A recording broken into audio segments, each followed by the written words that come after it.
Assalamualaikum warahmatullahi wabarakatuh. Perkenalkan, nama saya Ida Askarina dari Prodi Tadris Matematika kelas 1B dengan NIM 233161040.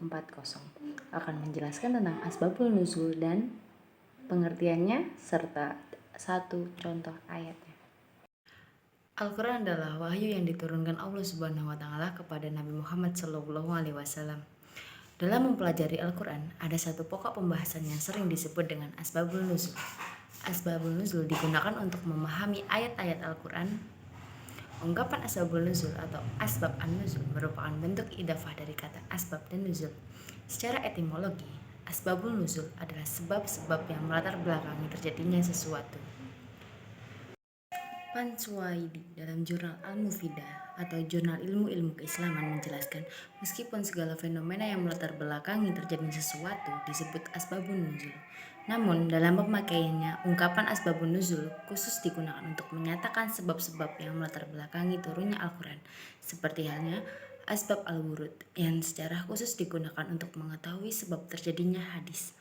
Asbabul nuzul juga dapat dikatakan sebagai bahan sejarah yang digunakan untuk memberikan keterangan terhadap turunnya ayat-ayat Al-Quran. Safril dalam jurnal Syahadah menjelaskan, ilmu ini memberikan pemahaman terhadap hubungan nas dan realitas. Berdasarkan jumlah sebab dan ayat yang turun, asbabul nuzul dibagi menjadi dua macam, yaitu yang pertama, ta'adud al-asbab wa al-nazil wahid. Ta'adud al-asbab wa al-nazil wahid adalah beberapa sebab yang hanya melatar belakangi turunnya satu ayat atau wahyu. Dalam hal ini, turunnya wahyu bertujuan untuk menanggapi beberapa peristiwa atau sebab. Contohnya dalam surat Al-Ikhlas ayat 1 hingga 4. Bismillahirrahmanirrahim. Allahu ahad, Allahus samad, lam yalid wa lam yulad wa lam yakul lahu kufuwan ahad.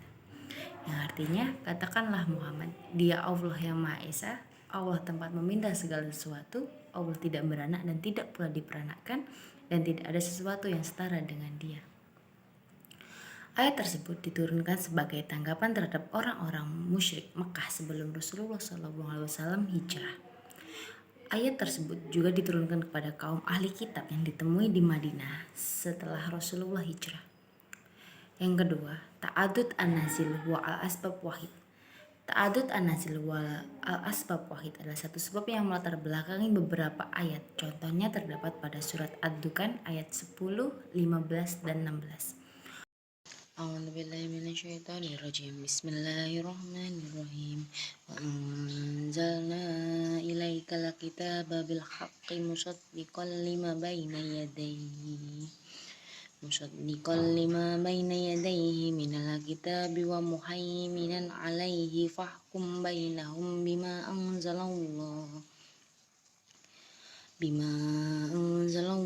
wa la tattabi ahwa'ahum amma ja'aka minal haqq likulli ja'alna minkum syir'atan wa minhaja walau sya'allahu laja'alakum ummatan wahidatan walakin liyabluwakum fima atakum fastabiqul khairat ilallahi marji'ukum jami'an fayunabbi'ukum bima kuntum fihi tahtalifun. Artinya, dan kami telah menurunkan Al-Quran kepada Muhammad dengan membawa kebenaran yang membenarkan kitab-kitab yang diturunkan sebelumnya dan menjaganya, maka putuskanlah perkara mereka menurut apa yang diturunkan Allah, dan janganlah engkau mengikuti keinginan mereka dengan meninggalkan kebenaran yang telah datang kepadamu.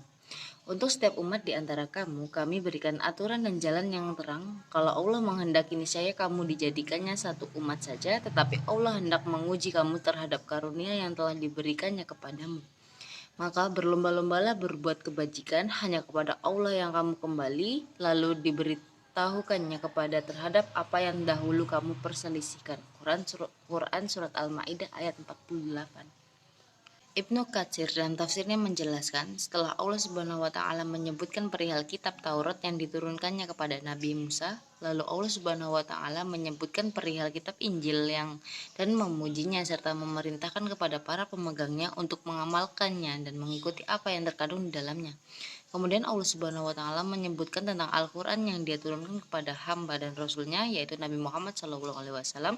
Kitab ini membawa kebenaran, tiada keraguan di dalamnya, dan bahwa Al-Qur'an itu diturunkan dari sisi Allah Subhanahu wa taala.